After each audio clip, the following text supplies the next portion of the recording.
Assalamualaikum warahmatullahi wabarakatuh. Waalaikumsalam warahmatullahi wabarakatuh. Baiklah, pada minggu ketiga ini kami dari kelompok 1 akan menjelaskan mengenai tutorial instalasi Ubuntu. Tapi sebelum memasuki tutorialnya, perkenalkan dari kelompok 1 ada saya Priandi dan teman saya Rianda. Penjelasan untuk tutorial instalasi Ubuntu ini akan dijelaskan oleh teman saya Rianda. Kepada Rianda, saya persilahkan. Baik, terima kasih Bapak Andi untuk kesempatannya untuk saya menjelaskan cara penginstalan Ubuntu Server 18.04.5. Baik, silakan. Jadi di sini saya share screen hasil dari pembuatan virtual kita sebelumnya seperti ini. Nah, untuk langkah selanjutnya kita setelah kita men-setting jaringannya, sudah kita konekkan ke internet, maka ini bisa di runningkan saja nih di start. Bisa langsung diklik start atau langsung di double klik di sini atau diklik start di sini. Ini. Nah, kalau di sini kan tadi dari di sistem awalnya ini belum menampilkan tempat penginstalannya. Nah, setelah dia install seperti ini, saya akan share halaman full screen ya.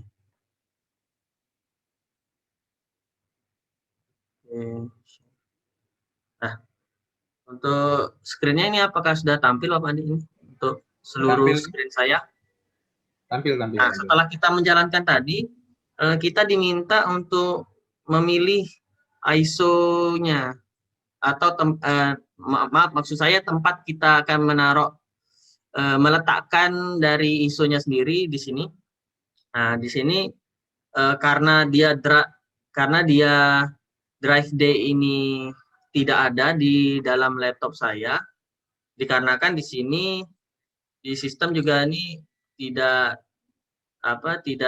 dinyalakan untuk virtual drive untuk disknya.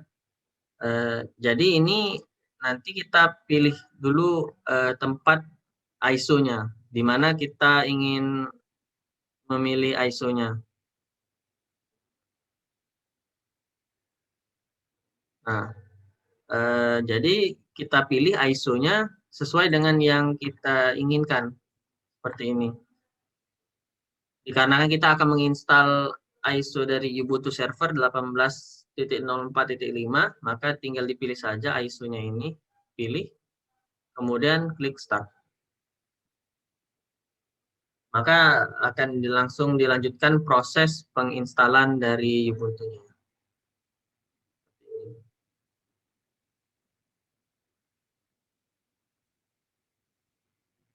Nah, mungkin saya langsung share screen saja di bagian ini ya.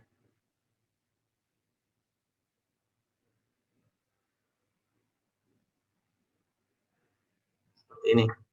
Nah, apakah tampil untuk running daripada saat penginstalan Ubuntu-nya, Bapak Andi? Tampil Anda. Ini instalasi semua ya? Ya, ini masih dalam proses booting awal. Jadi nanti akan ada langkah-langkah selanjutnya seperti memasukkan IP, memasukkan host name, memasukkan name server, dan lain-lain. Nah, yang perlu diperhatikan nanti juga pada saat kita akan menentukan jaringannya. Nah, pastikan jaringannya itu untuk penentuan IP-nya sesuai. Dikarenakan nanti ini akan kita peruntukkan untuk server, maka kita harus men-setting IP secara statik. Walaupun pada saat ini, contoh yang saya berikan ini, dikarenakan jaringan saya ini ada DHCP servernya, maka nanti secara otomatis server nanti langsung akan dapat IP-nya. namun nanti akan saya ganti menjadi IP statik. Dikarenakan untuk logikanya server itu seharusnya tidak berganti-ganti IP-nya. Seperti ini. Nah, ini pemilihan untuk bahasanya. Bahasanya bisa disesuaikan dengan penginstal, dikarenakan tidak ada bahasa Indonesia.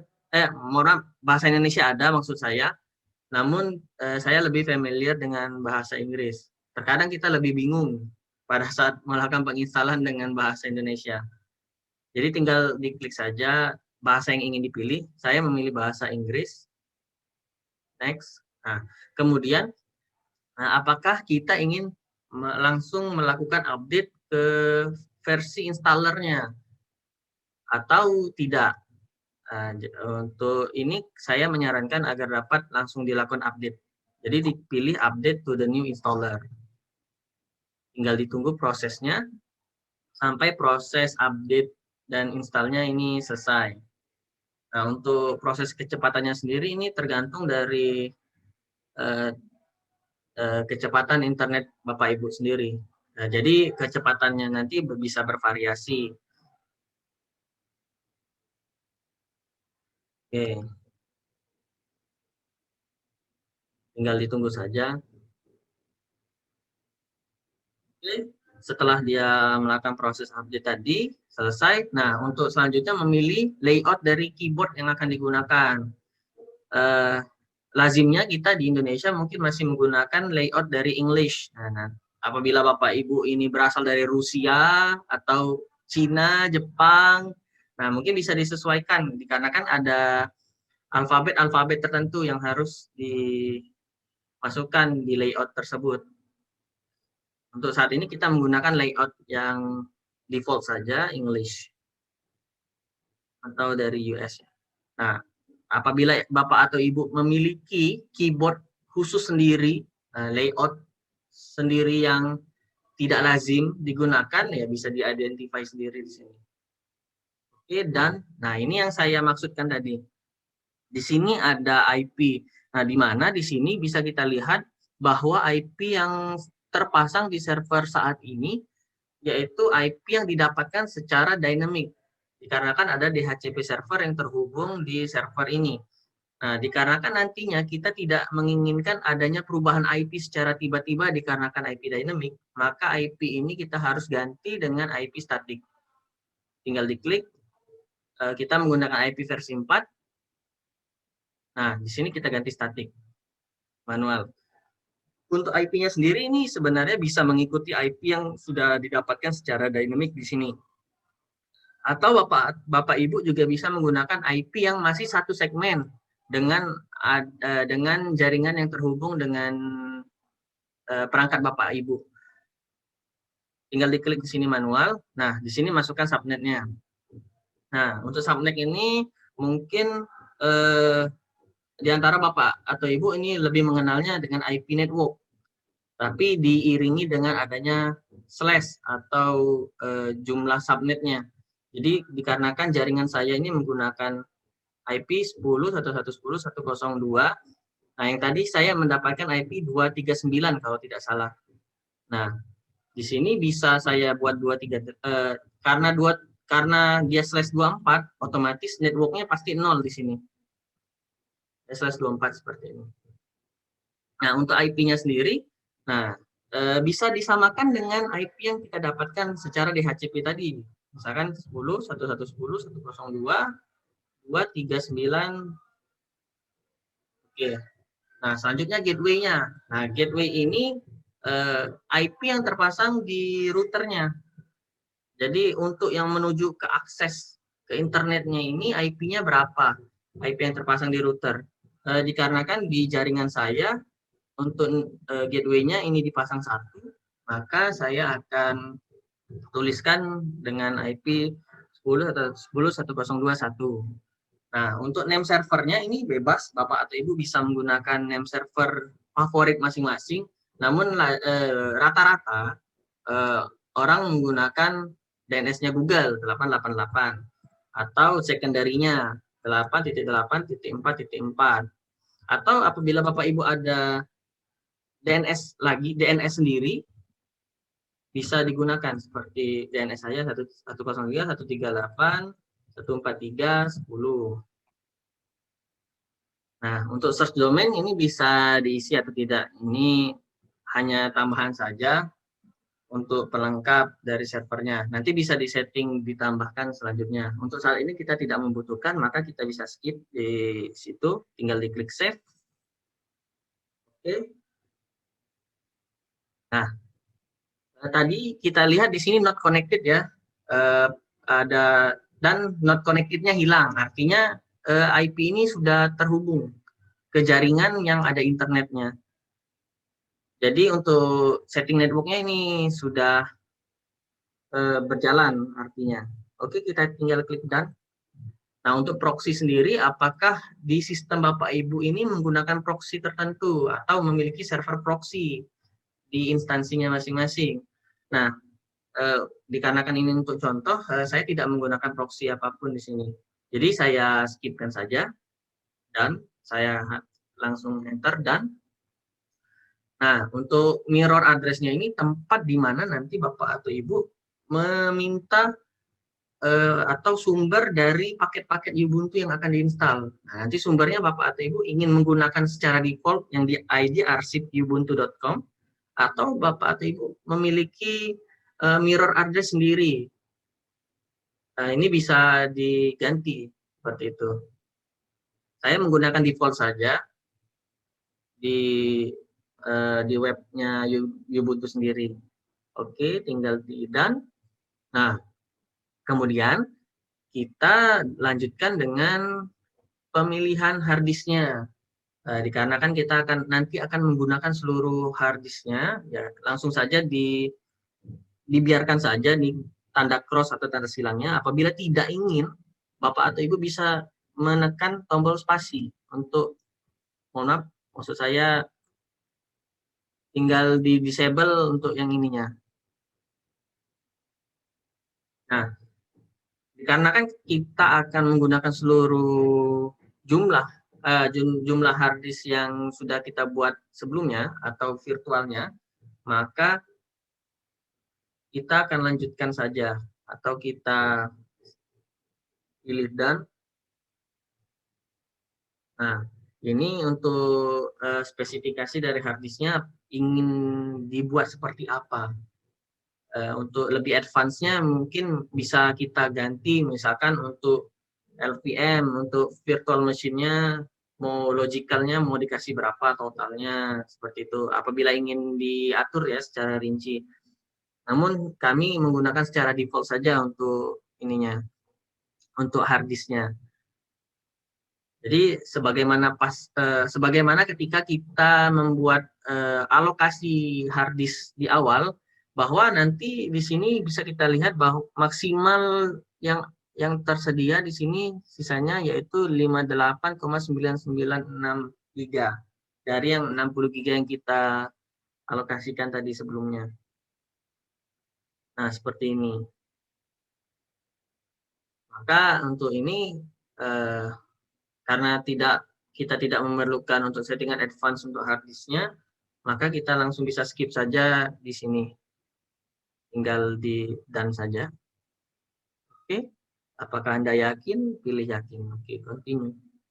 Nah, untuk penamaannya ini, untuk penamaan servernya maksud saya. Nah, untuk your name ini ya untuk nama pengguna. Misalkan saya Rianda, atau nanti rekan saya Priandi, saya buatkan seperti itu. Nanti bisa untuk mengaksesnya nanti akan tampil namanya seperti apa, dan untuk nama servernya ini juga apa, terus username yang akan digunakan untuk masuk ke servernya, untuk passwordnya ini langsung saya isi saja, misalkan nama saya Rianda, kami langsung saja gunakan pengelompokan Rianda Priandi seperti itu. Maaf, Rianda Priandi. Nah, untuk servernya, karena kita ingin membuat server on-cloud, bisa kita berikan nama on-cloud, atau bisa jadi project on-cloud seperti itu. Nah, mungkin biar lebih familiar atau ini kita beri nama OnCloud saja. Seperti ini. Nah, untuk username-nya bebas, bisa menggunakan apa yang kita inginkan. Nah, di sini kita menggunakan nama admin OWN atau admin OnCloud ya. Tapi kita singkat saja admin OWN. Dan untuk passwordnya ini kita buat default yang biasa saja, admin biar kita tidak lupa. Dan untuk ini juga perlu dicatat ya Bapak Ibu, apabila kita khawatirnya nanti lupa terhadap ini settingan kita, kita masih memiliki catatannya. Jadi saya buat dulu catatan untuk username-nya admin on, passwordnya admin. Oke. Nah, kemudian tekan done. Oke. Nah, setelah dia proses tadi selesai, penginstalannya tadi selesai, di server ini apakah Bapak Ibu ingin menginstal SSH atau Secure Shell untuk meremote servernya? Nah, kalau saya pribadi, saya akan melakukan instalisasi ini. Jadi nanti saya bisa meremote servernya dari aplikasi lain. Jadi tidak harus saya berada di depan servernya atau langsung terhubung dengan servernya. Jadi nanti saya bisa mengkonfig servernya dari aplikasi lain seperti Putih. Nah, saya centang atau saya silang di sini dengan menekan spasi karena saya ingin menggunakan Putih untuk penginstalan OnCloud-nya nanti. Tinggal diklik done. Nah, kemudian apakah Bapak atau Ibu ingin ada paket-paket tertentu yang mensupport dari servernya? Di Ubuntu sendiri secara default dia menyediakan beberapa paket-paket seperti ini Micro8s, Nextcloud. Jadi apabila ingin menginstal Nextcloud, ini Ubuntu sudah menyiapkan paket-paketnya. Atau yang kita kenal ini Nextcloud ini ya terusan dari OnCloud itu sendiri. Tapi di sini kita tidak menggunakan dari paket-paketnya yang ingin digunakan, jadi bisa langsung klik done saja, di skip, ini tidak usah dicentang, nanti dia melanjutkan lagi proses instalasinya. Nah, untuk selanjutnya, prosesnya dapat ditunggu sampai dengan selesai. Nah, nanti proses untuk pensetting atau penginstalan web servernya, mungkin kami akan menggunakan Apache 2, dan untuk database-nya kami akan menggunakan MariaDB, dan untuk PHP-nya mungkin PHP versi 7.2 yang kami akan install. Nanti beserta modul-modulnya yang akan terinstall di VM-nya atau di virtual machine-nya. Sudah, nanti tinggal ditunggu saja, masih ada proses downloading, installing security update. Nah, di sini kita tinggal menunggu saja hingga servernya meminta di reboot ulang. Di reboot maksud saya. Kalau reboot ulang itu double ya, sudah reboot, ulang, dan mengulangi. Seperti bahasa Inggrisnya repeat again kan. Jadi pemborosan kata. Oke. Forever. Ya, seperti itu. Nah, tinggal ditunggu saja. Tergantung dengan internet apa gimana nih Mas?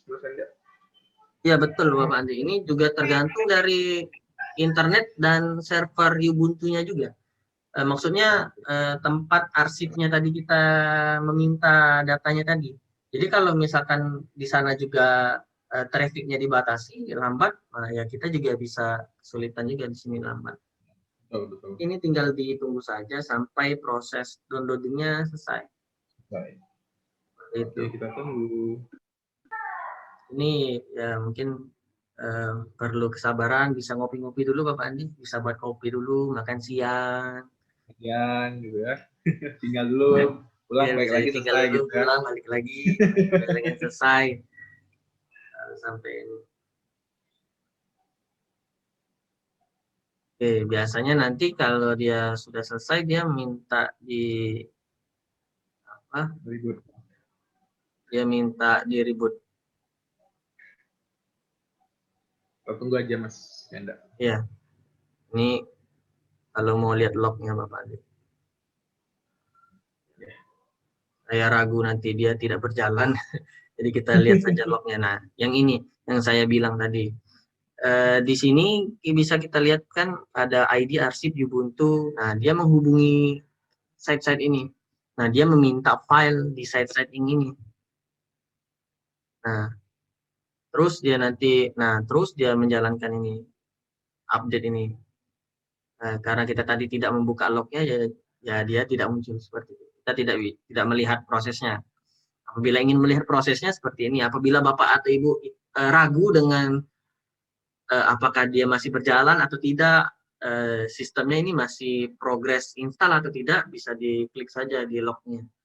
Jadi bisa dilihat sini sudah sampai mana proses untuk pengupdateannya tadi. Nah, kalau di sini masih ini ya, masih update init terms.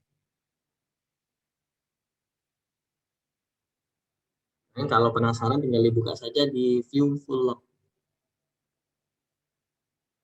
seperti ini.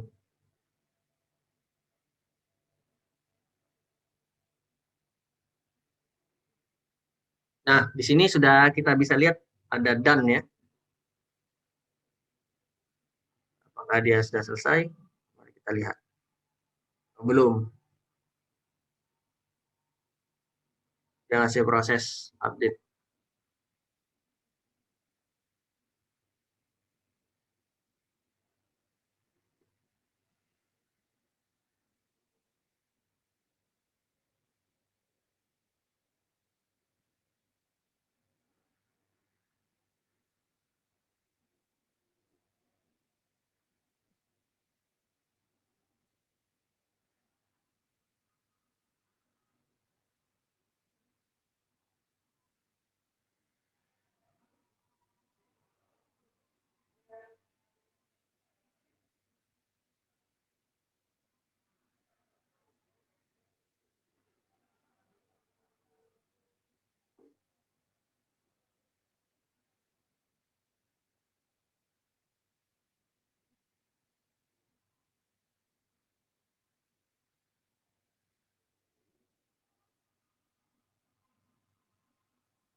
Nah, mungkin untuk prosesnya ini mungkin memakan beberapa menit.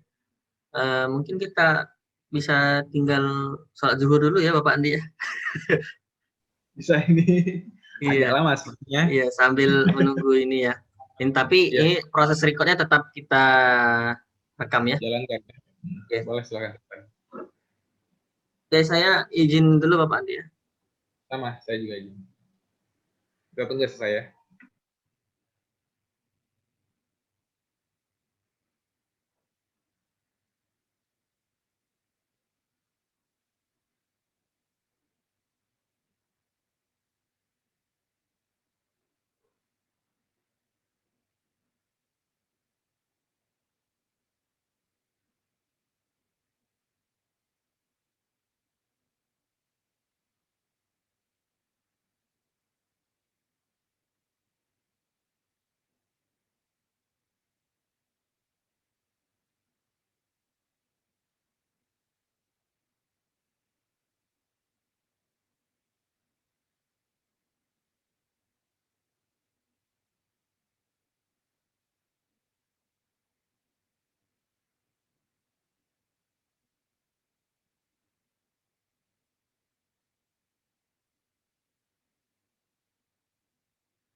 Itu tampaknya sudah selesai Mas Rianda. Tinggal dia. Ya Pak, betul Pak. Ini udah selesai Pak. Tinggal kita close saja. Nah, Terus di sini dia minta di reboot ini ya, untuk VM-nya. Tinggal diklik reboot now. Nah, VM-nya akan mereboot. Nah, di sini dia meminta untuk meremove media instalasi sebelumnya. Jadi dikarenakan kita menggunakan ISO, ini tinggal langsung di enter saja. Nah, apabila menggunakan virtual CD atau virtual DVD, nah kita harus meremove dulu dari virtual DVD atau virtual CD-nya tadi, agar tidak terbaca untuk booting ulang dengan instalasi awal tadi.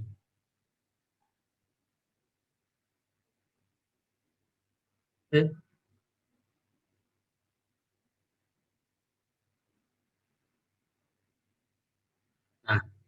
Nah, sudah selesai ini Bapak Andi. Apabila sudah muncul seperti ini, sesuai dengan catatan kita tadi bahwa servernya kita namakan server onCloud, maka di sini ada tulisan onCloud login. Nah, kita coba login dengan username yang kita buat tadi, admin OWN, passwordnya admin. Sudah berhasil masuk Bapak Andi. oke. Jadi ini sudah selesai, berhasil. Ya, sudah instalasinya ya. sudah berhasil. Nah, untuk selanjutnya akan kita lanjutkan ke video ini apa? Video setting atau penginstalan tools-toolsnya, ya pendukung onCloud-nya seperti Apache-nya, database-nya, PHP modulnya dan lain-lain. Oke. Sebentar, saya stop share screen. Oke, Bapak Andi. Oke, baik. Untuk instalasi sudah selesai.